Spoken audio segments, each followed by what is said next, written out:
Keto Cocktails and Karma coming at you with another great keto meal. Today, we are making Keto Stuffed French Toast.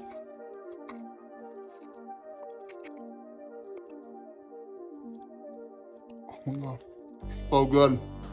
All right, to start, you're gonna add in a couple of eggs into a wide container, a quarter cup of heavy whipping cream. Next, you are gonna take your EggLife wraps. These are the cinnamon ones. They smell amazing right out of the package. They are really great. They're only 1 carb each. Next, you are gonna heat up a pan, get it nice and hot, add in a tablespoon of butter, drop in your wrap. Let them cook thoroughly on each side, get it nice and crispy. You're really gonna enjoy this while you're cooking it. They smell amazing.